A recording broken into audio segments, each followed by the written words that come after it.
Joe, how we doing? Good. Good? Yeah? Feeling good? Good. You missed out on some good premieres this weekend. I know. Yeah? Henderson at Big Night Live, huge success. Thanks for all that came out. That was a good time. And then Salomon on Monday night. I actually didn't make it over there, but seems like a good time. Yeah. And you're looking at me like I'm waiting. You're waiting for me to say what happened? I want to hear a little bit about the big night. Big night was dope. The four of them, they showed the four films, which was Hunter, Mac Forehand, Alex Hall, and Hunter Hess. That was one film. And Colby Stevenson, all bangers. I mean, Those are some of the best skiers in the world right now. Was it busy over there? Yeah, it was probably like a couple hundred people. TGRS. Good turnout. Yeah. And that was my first time at Big Night Live. I'd never been there. I like it over there. I thought it was a pretty cool venue. Good layout. Yeah, good spot for a ski movie premiere, and it's like so close to the store. It's nice. Yeah. We brought a mannequin from the store. Never leave home without him. Yeah. When imaginary friends get too real. Our strongest soldier. Yeah. He's full time. He was used as a prop for a dance contest that they had on stage. They brought a couple kids on stage and let them dance with the mannequin. Yeah. The kid who did best won a pair of skis, Vocal Revolts. Nice. And I was like, damn. Who got to take home the mannequin? I did. Nice. Yeah. That's a bigger winner. Brady has a video of me walking down Canal Street with the mannequin. And honestly, the easiest way to hold them was flying 69. Like, I couldn't hold them sideways. So they're heavy. Yeah. We're a throuple. Yeah. Yeah. Congrats. I walked over there with Hannah and I was like, we're a polycule. Yeah. I get it. All right. Are we doing this? I'm not cutting any of this out. That's fine. Yeah. Super exciting. And then Monday, we had Cody Townsend locked in on the pod, but he ended up getting deathly ill. That's why I see the QSTs are all lined up. I put his quiver behind me in his honor. And 94, 106. Yeah. Well, in his gear guide, he said the 94 was one of his favorite skis this year, which is surprising out of a guy who's skiing the best snow in the world. Yeah. He'll be ready for anything, though. Yeah, for real. Good stuff. It's a good lineup. But couple more premieres going on this year. You guys, if you haven't gone out, or if you have, come out. So TGR at House of Blues, November 6th. And then Armada or Nada at the Ski Monster for free. I love that name. On November 8th. Oh, it looks so dope. That is going to be, my prediction is that is going to be the film of the year. It'll be your film of the year for sure. It's going to be the film of the year. Yeah. I just think that lineup and Armada's style of making things is an absolute force to be reckoned with. I like it. I mean, it's kind of cheap. Like, if you compare that to, like, any of these solo projects, Magma's not really a solo project, but any of these solo projects I saw over here, it's kind of unfair. You have 20 of the best skiers of the world in the world skiing, or one. True. Yeah. Stacked lineup. That's our ski movie talk for the day. Come on out to those premieres, please. We'd love to see you. I actually am going to go to both of those. Yep. And should be a ripping time. Always is. Anything else? Oh, yeah. The BSSC Blizzard is coming up. So yeah, November go to a ski party. 13th. Yeah. Thursday. Go to, at the Royale. November 13th. There's going to be a couple thousand people there. DJs, music, all that good stuff. I like it. Prices go up before this podcast is released. Sick. So, why don't we get into the meat of why we're here? Yes. We are talking today about ski construction. Yes. But not too specifically like about the construction of each ski, but more about like the cycle of ski construction, why it exists, how it exists. And I think a lot of people understand ski construction updates and all that. Like brands will redo a ski. that lasts for a few years. They redo it again. Yeah. But I don't think people quite realize how consistent it is across the top brands and the top skis. Hell yeah, brother. So Joe, what can you tell me about the ski construction cycle in your own words? So we got on this idea because we've had a few customers recently ask us, like, is getting the newest version of the ski like getting the new version of the iPhone? Yep. What's changing? Why are they changing it? What would be the reason behind changing it? And I guess, like, for some of the brands, it is very similar to, like, you just got the new version of the iPhone. You make a few small tweaks. You have an idea and a concept that continues to work and continues to sell well. We just need to improve to maintain, like, legitimacy and then also, like, keep up with changing trends in the market. Yep. Like, when a ski comes out, there are very few, like, brand new skis that ever really hit the market. You know, like, they're all either inspired from a previous version, they share the name, it's new construction, or it's a new name. It's a new name, like Mantra. First one that comes to mind, yeah, the new Mantras from Vocal. They're all the same. Expanded the line. They're all the same skis, just Anomaly. new name. Yeah, well, that was a full new name, new construction as well. Positioned the same in their line. Correct. And I think what really happens and what really, like if you were someone at one of these manufacturers and you have a Bangarang ski, like, you probably wouldn't ever want to change it until you know you need to, because you figured out a formula that allows you to sell X number of skis well over the course of the ski's life. And then what happens is, like, when a new Ripstick comes out and it's continuing to do well and, like, beat other skis as far as sales numbers and hype and marketing, if you're the competing manufacturer, like, you need to then figure out how to sell more of your ski. Otherwise, you have a problem. Right. Like, it's just simple math. Right. Even it out. And I think what is kind of interesting about the ski industry, we talk about it every now and then, is, like, the pendulum that is, like, constantly swinging and moving as far as what a consumer wants. And what the brands are making. What the brands are making, what the brand thinks the consumer wants versus what a consumer is actually buying. And it's like, it's a pretty interesting kind of cycle, because if you go back, I don't know how far, you go back like 10 years, 15, 16, Enforcer 100 hits the scene. Mantras are kind of king of the realm, like these big, heavy, powerful, demanding skis. Yep. That Both ski, of those check those boxes. that ski really, really well, but it just took a lot of effort, even for more aggressive or advanced skiers. Yeah. And sure, like, beginner skiers are buying those because they were, quote unquote, the best skis on the market. Yeah. So, like, top tested. you can still absolutely ski them, you know, regardless of your ability level. But, like, skis were just built different then. There was a different need in the market for, I want something that I can, you know, straight line down the steepest run I can think of in the shittiest snow possible, and the ski is just a tank. Yeah.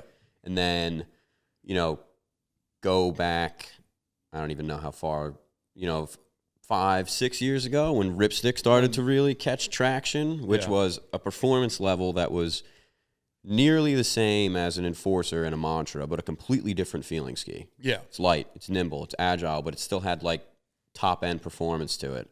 It still had enough grip and horsepower for aggressive skiers or skiers who like to spend time on groomers or shitty, icy East Coast days. Yeah. And that changes, like, what's popular. You get Ripstick blows up. Yep. They're everywhere. They're for the past 4 or 5 years now here at TSM, like, that's been our most popular model. Bread and butter. Across all the waist widths. You know, the 88, 96 Black Edition, like, that's our number one ski. And most of us here that own a pair of skis own Ripsticks. Yeah. It's what's good. It's what's hot. It does everything you need it to, for the most part.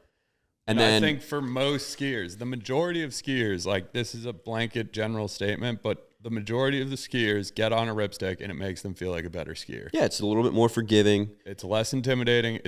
So rather than making you work hard or feeling like you need to work to turn the ski, it's just doing it for you. It feels like balancing is easier. Yeah. It feels like moving the ski is easier. And it just feels like more modern. A more modern, sleek feel. Yeah. And so when Ripstick starts gaining some early success and like real success, obviously taking that market share from Mantra, Enforcer. Yep. And Brahma Bonafide, like those other the big manufacturers react to it. Mm-hmm. So, you know, the Enforcer 100 that came out 10 years ago, it's still related to the new like Enforcer 99 and the 94 because it expanded the line and whatnot. But like they've made the Enforcer 99 and the entire Enforcer series more forgiving. Yep. You pull in and like the construction updates that they do are minor, which is where you get into like the iPhone analogy. Yep. Which is they haven't reinvented the way they build the skis. It's still an Enforcer. But you pull in the metal a little bit around the top sheet so it's not the same metal. Yeah, full same metal, same wood. Not in every case, but and you just make the ski a little bit more forgiving. It'll pull into a turn with less effort. So it's a more close competitor with Ripstick.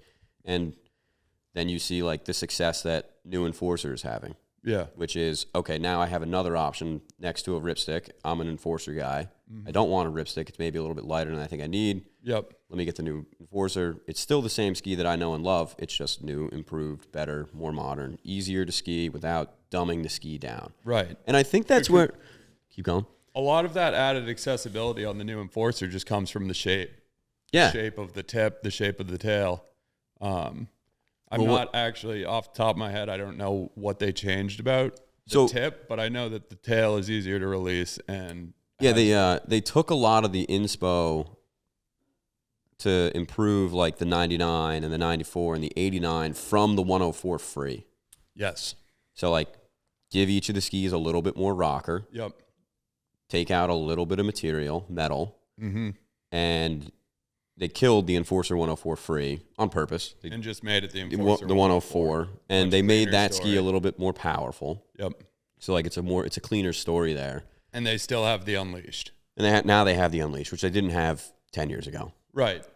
But I think like what gets lost in some of this improvement side of the story is, are they just making the skis lower performing? Are they making them what's a good way to explain that?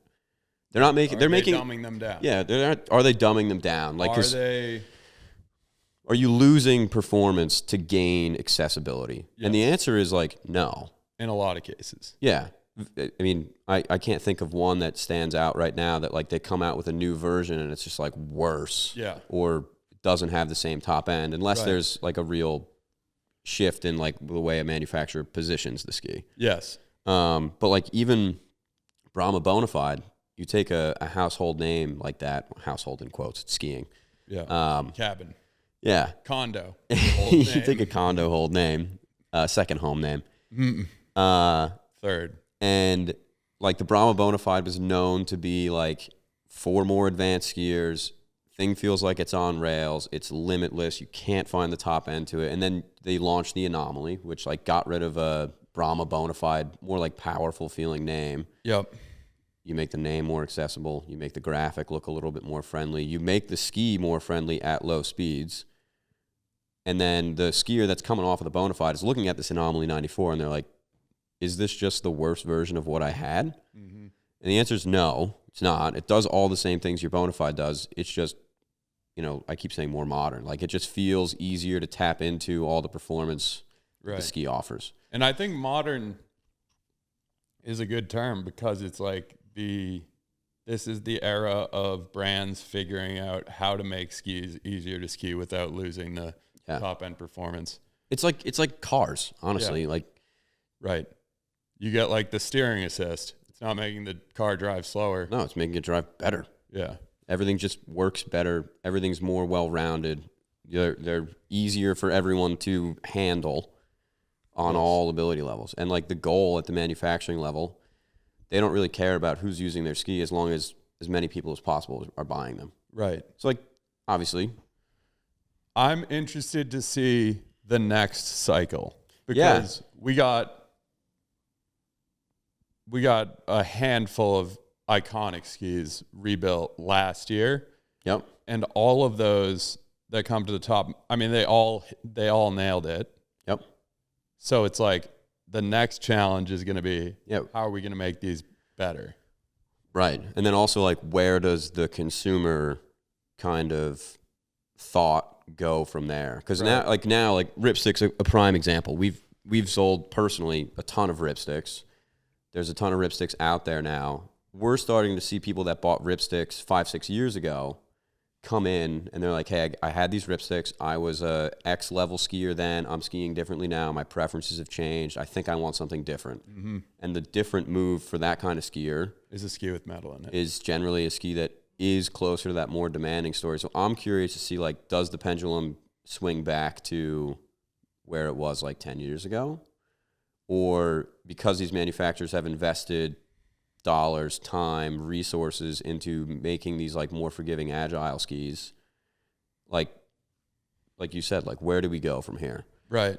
And I think what's next? I think the pendulum is going to decide that. And I think you're absolutely right. Like, people are realizing that they want more ski than the Ripstick, but they're not jumping to a mantra. Yeah. I mean, even Ripstick has, since its inception, has only gotten stronger and stronger and Right. stronger and stronger and stronger. That's a ski they brought. That's the only ski that you could say got more demanding with their upgrade last year. Totally. Because it's harder to bend. Well, right now, the Ripstick Green, like the non-black edition Ripsticks, are what the Ripstick Black Editions were a few years ago, aside from the carbon fiber top sheet that lives on the Black Editions now. Okay. So, like, the Ripstick Green... Are you saying that literally? Both literally and in performance.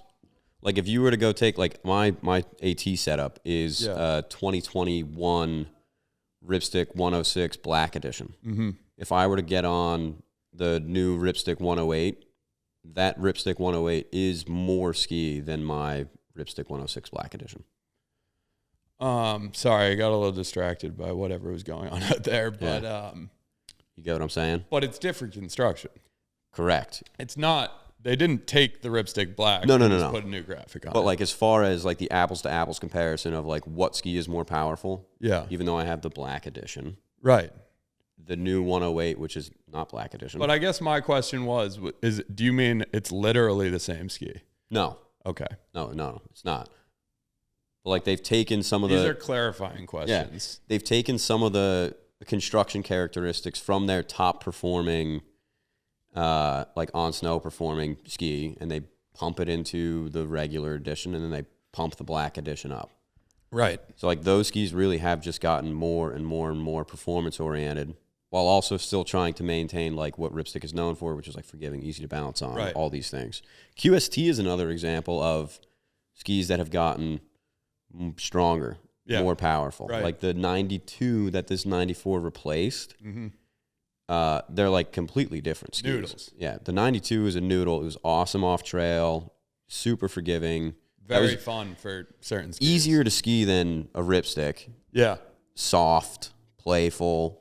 And the new 94, they changed the shape. You get a wider tip shape, wider tail shape, more of a side cut. So good. Yeah, and it's got real like power to it. And you would notice that kind of thing skiing more firm groomers or like the heavy wet kind of spring conditions where the old 92 would get knocked around pretty easily.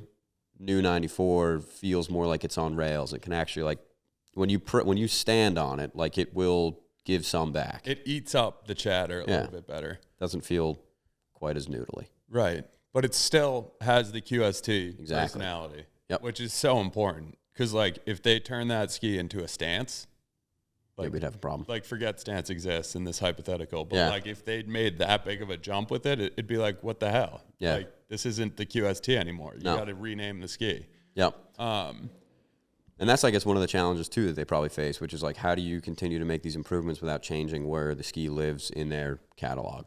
Right. True. You don't want to bring all the skis to this middle versatility, we'll call it. Yeah. I mean, the skis we're talking about right now, and the reason we're focusing so much on these meat-of-the-market skis is because I think it's the easiest explanation for all of this. Well, but people want one ski generally. Yes. And these are the skis that kind of cover it all. Right. They're not the greatest at any one thing. Right. Like there are better like powder skis, carving skis, or POW skis, carving skis, Yep. park skis. There are skis that are going to do all those things better than these skis. Yep. But there's no skis that are going to do everything as good as these skis. Correct. And They're truly Swiss Army knives. they are. And also these happen to be the most popular skis. So Well, yeah, they happen to be the most popular skis because in reality, the majority of the skiing population is one-ski-quivers. right. You have one pair of skis that can take you from your home mountain to trips to West Coast, Europe, wherever you want to go, and you don't have to pick and choose between 4 pairs of skis. Right. Sure, like if you had 4 pairs of skis that were specialized for each, discipline you're skiing at any given resort, or you're just going to be skiing off trail one day, or you're just going to be bombing groomers one day, would they be better? Absolutely. Right. But these all blur the line, and that's what most people want. Right. And I think there are a lot of factors contributing to people wanting one ski beyond just having a ski that's going to be good for any day or conditions. You don't want to buy another pair of skis. You don't want to travel with 2 pairs of skis. Yep. You don't want to think about what skis you have to bring out. Exactly. So you get one that does everything pretty well. Yeah. Which is great.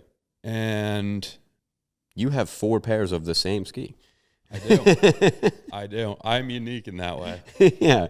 The carving bent. My front side bent. My off-piece bent. My Yep. park bent. My POW bent. Done. And my other POW bent. Yeah. Bent Lection. Cool. And then, so I guess where I'll go from here is like, you have a ski, like, let's just say right now, you have a ski like Blizzard Black Pearl or Nordica Enforcer that Yep. are just pretty generally considered one of the best skis. They're crushing it sales-wise. People love them. Yep. You see There's them not everywhere. much you can find wrong with them No. for what they're for. Yeah. What makes a company change that?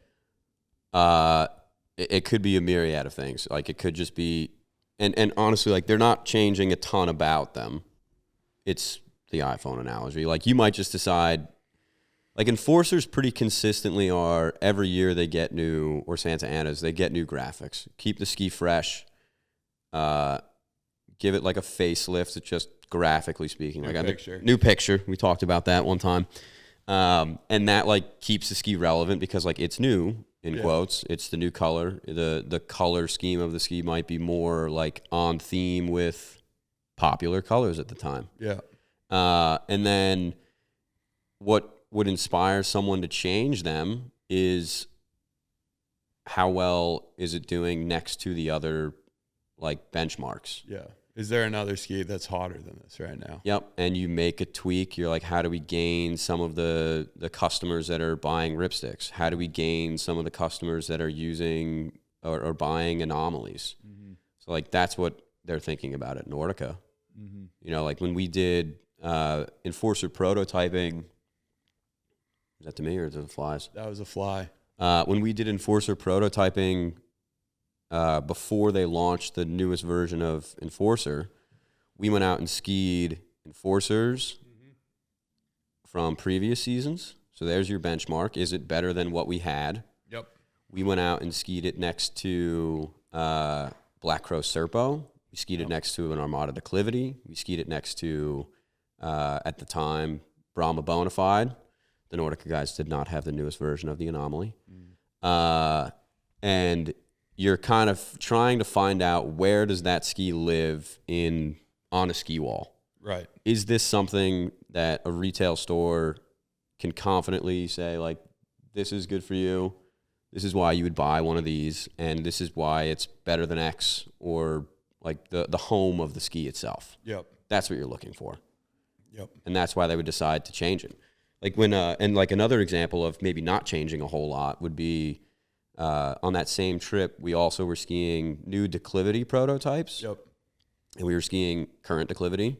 Yep. Next to what they thought was an improvement. Mm-hmm. And we all said, this is not an improvement. This is a step backwards in top end performance. Mm-hmm. The ski is easier to ski, but you've ruined kind of like what the ski is known for. Right. And all they ended up changing, because they wanted to change shape, they wanted to change some material they added to the ski and like where they placed certain things. All they ended up changing was the core. Because you had all the winning aspects of the ski in shape and materials that were added or not included in the ski. And they're like, well, what if we just changed the core, made it a little bit higher performing without losing any of the like low end accessibility. So like they don't always decide to change a whole lot. It might just be enough that you can say this is the new version of the ski. Yeah. Right. Yeah. It's just a fresh version. Yep. Yeah. So do you want to pause for that? Is this a good spot to pause? We're back. We got pulled away from the podcast yesterday, so we had to take a little break. Take a nap. I wanted to just tell you guys we just changed clothes magically, but Joe thought you wouldn't believe it. That's fair. Yeah. What are you all sheepish about? I'm always sheepish. Yeah. Sheepish and wolfish clothing. We ended yesterday talking about like the updating skis, ski. why and when they would update them. Yeah, it was a powerhouse ski. It's fair to say. Yeah. And then the next part of the equation would be why aren't skis updated every single year? Yep. Why are there runs of a ski for 3-4 years sometimes? Maybe even longer sometimes. Yeah. Sometimes shorter. It varies. It varies. And it varies, but it's usually a window of like 2 to 5 years. Yeah, it's like ski gets launched. Is extremely long. Like a ski gets launched this year, and then next year maybe it gets a graphic update or it stays the same, and the following year graphic update might roll in, and then the following season you might start hearing rumors of a new version, and then boom, new version. Yep. It's kind of how things go. Yeah. Boom is a real period of time as well.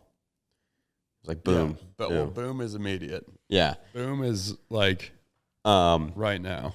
But the reason why I don't see new skis every single year is, one, ski prototyping, development, manufacturing, that's all expensive. The molds cost money, the testing costs money, the whole thing costs money, the marketing costs money. Mm-hmm. So when you like hype up a product that you only have a short window to sell in, you want to make sure that like you're not just trying to sell something brand new every single year. But even with those factors removed, let's say money's unlimited, marketing, we'll just not think about the time it takes to develop a new ski. There's too much to do. Yeah. In order, like, if you had unlimited resources, you still wouldn't update a ski every year. No, you couldn't. It's yeah, like you said, it's too much. Because the prototyping, the building, the whole thing, start to finish, takes too long for that to be possible year. Yeah, they don't have magicians over there that are like, Alakazam, new ski. Right. Check but it also out. You wouldn't get the same level of attention to detail with these products if you didn't have multiple years to develop them. Skis are not fast fashion.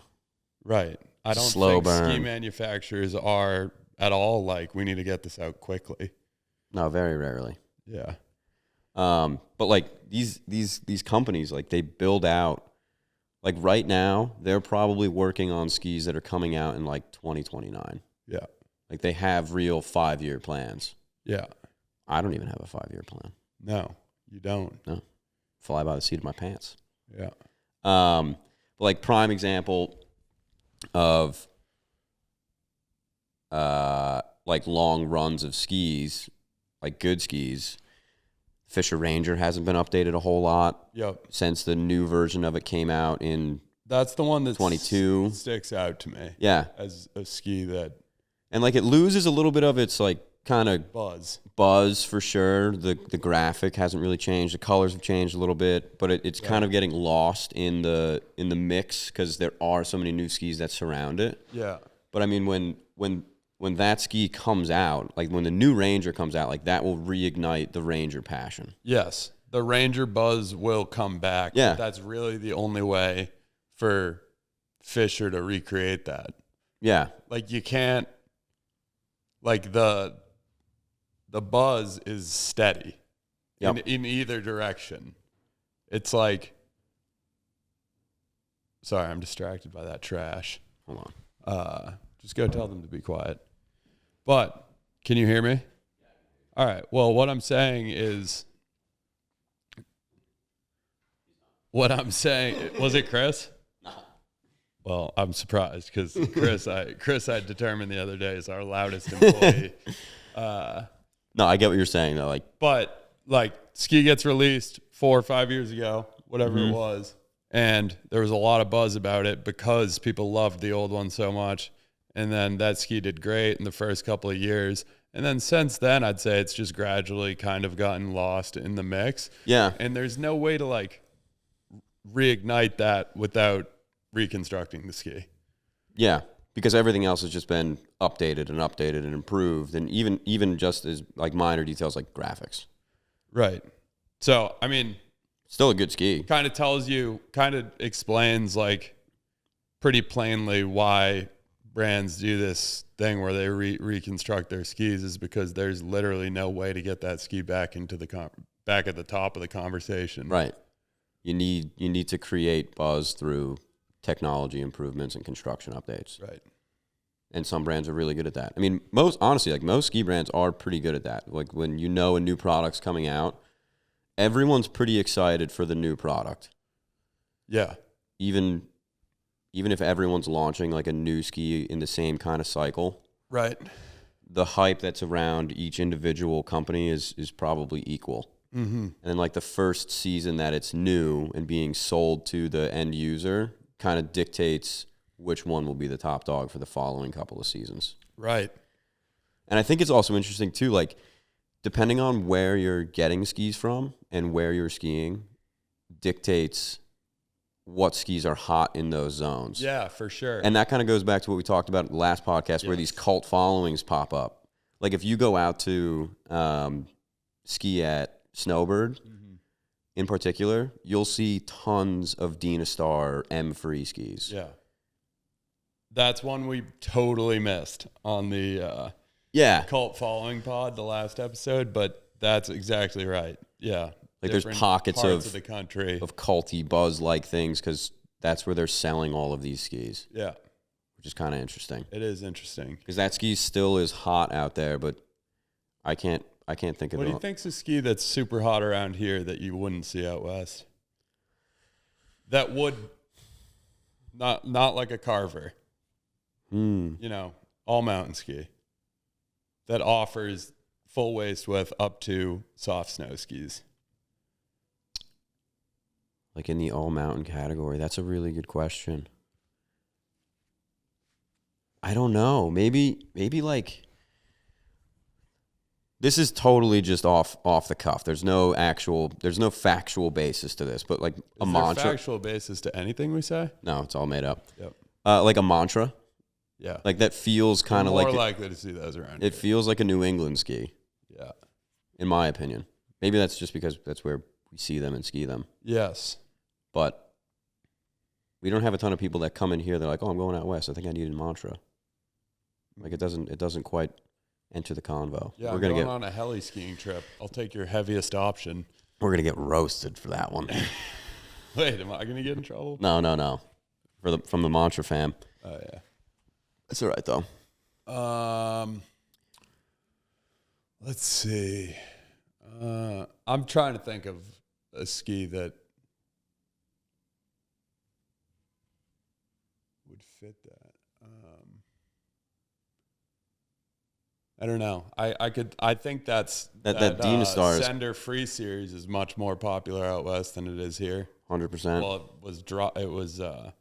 it was launched in a 110. Yeah. So naturally, you could argue the previous version of the QST was kind of way more popular out west than it was on the East Coast, but that's more because it was way better and more forgiving snow that you find out west versus what we find here. Yeah.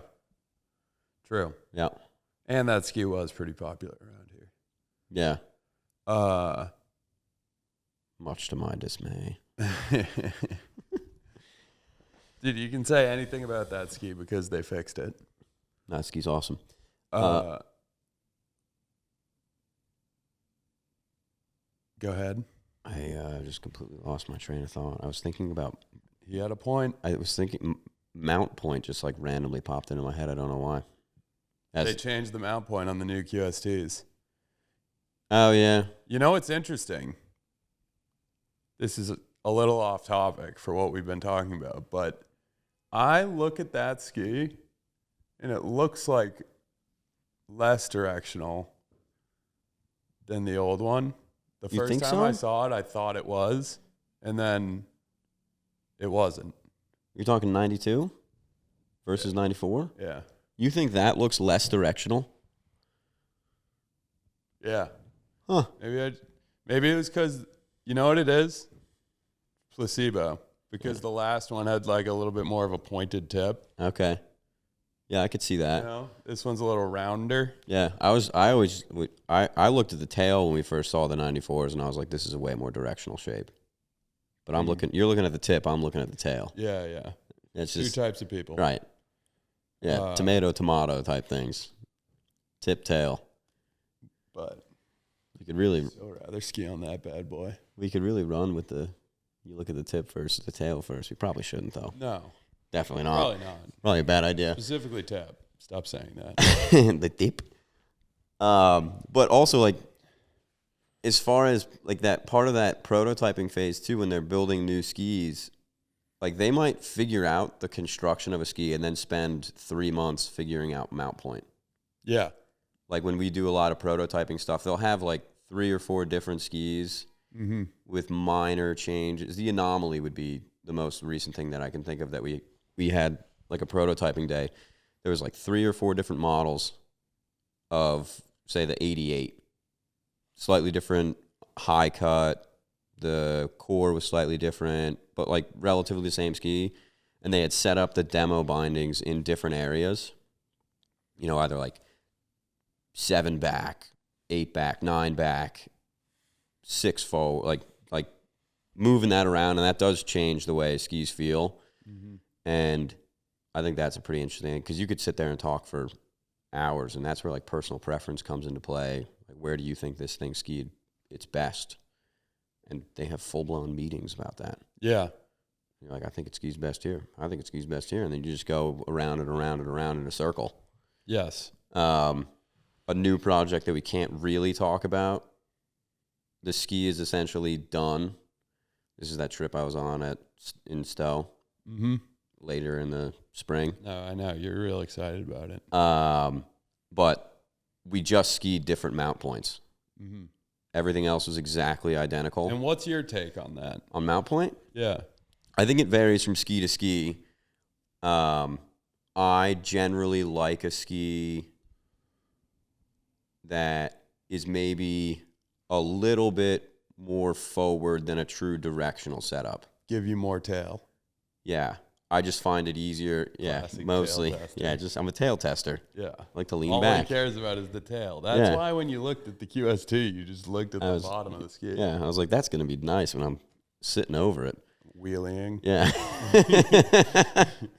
I wheelie skis. Yeah. No, but These are wheelie awesome. but I find it's a little bit easier to, like, get over the shovel of the ski in a good way when you're already a little more forward. You know what I mean? Yeah, that makes sense. As opposed to, like, you're fighting. Yeah, you give yourself more weight on the front of the ski. Yeah, you're a little more centered. Yeah. You don't have to ski it as aggressively. You can kind of just, like, meander and cruise on it. Yeah. Where if it's farther back, I'm having a tough time getting forward on it. Right. It's nice when it's set up really far back, though, because then you could just wheelie all day. Yeah. You want to mount a pair of bindings, like, on the I've tail? always wanted to do that. I've always wanted to do that so bad.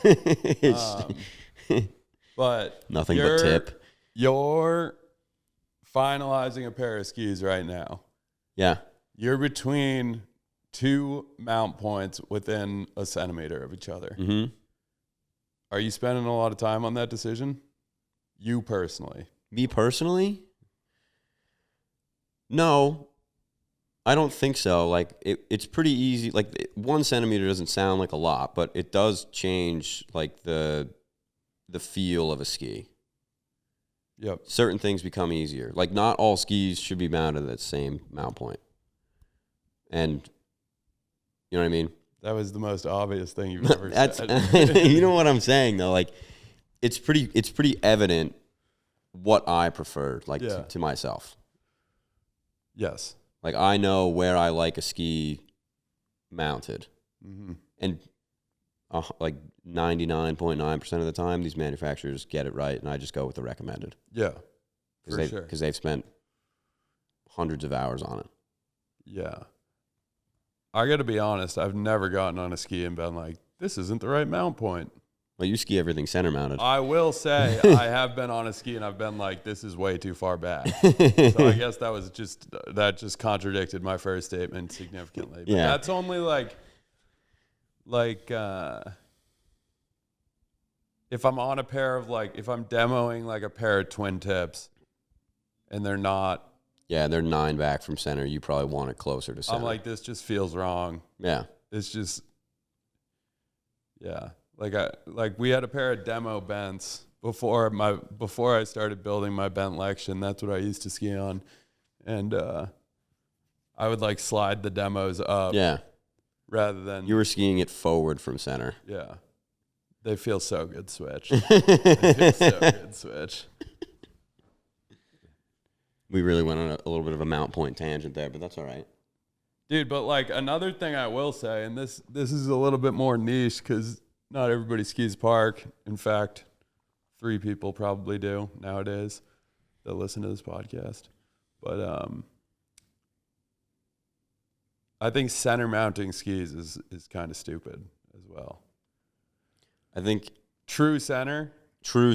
I have always had this take. It doesn't make sense. Like the idea of making the ski even so it skis exactly the same switch is a faulty theory because the way that you ski when you're skiing switch is different than the way you ski when you're skiing forward.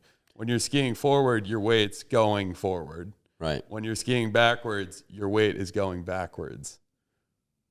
Or not? It's going forwards. Going forward, but like the way relativity. The skis, relative to the bottom of the mountain, they're going up the mountain. Yes. Relative to when you're going forward, relative to the mountain, they're going down the mountain. Yeah.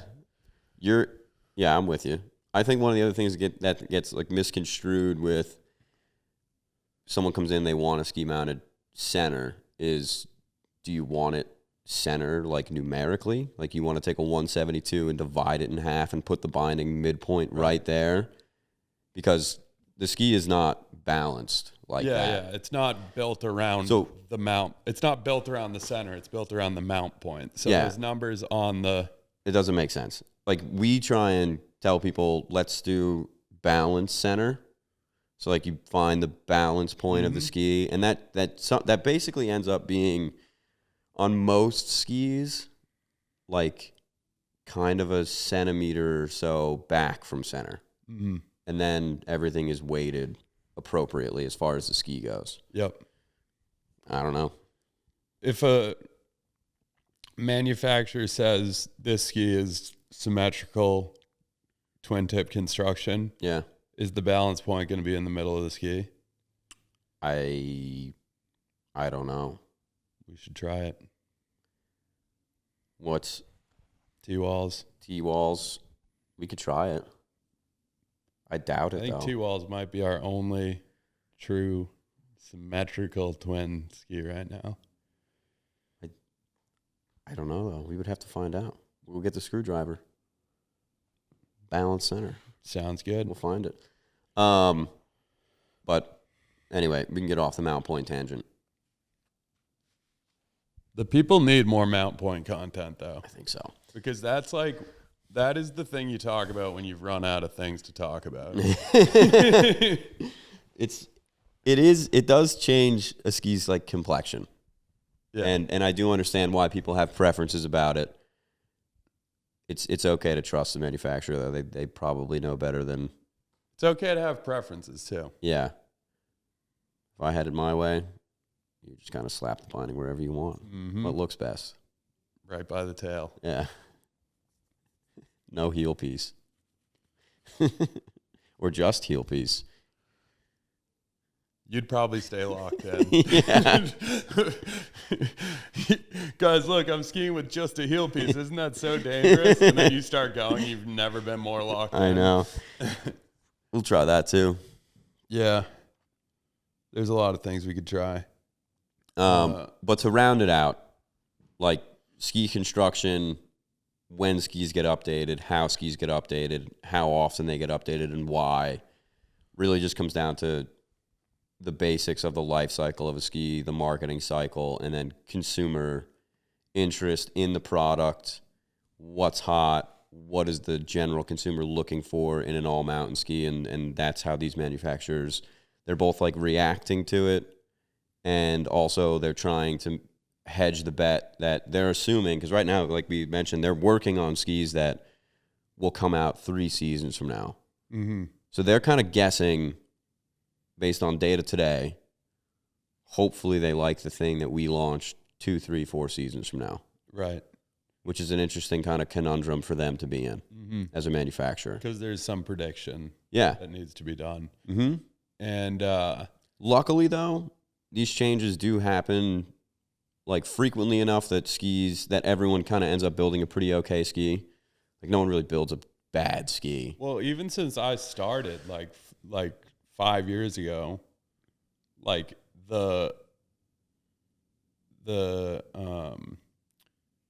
general, like the I'm lost on the word, but less brands are building a bad ski. Yes. Like the entire industry moving towards every ski being pretty good and comparable. Yeah. Is the gap has lessened. Right.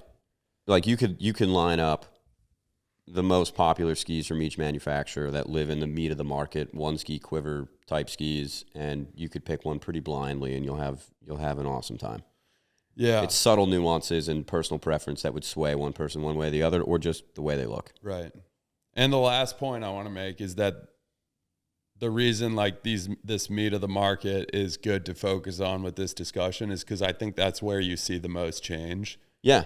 When you have a powerhouse ski that's more specialized, like a Blizzard Thunderbird, or like on the other end of the spectrum, like the Bent 120. Yeah, they don't like, change. They don't change as much. No, you get new graphics. That's an example of a ski that's like, if that's getting a construction update, it's like they might change some of the layout of the materials, or like make a slight change, but they're not changing like the personality of the ski.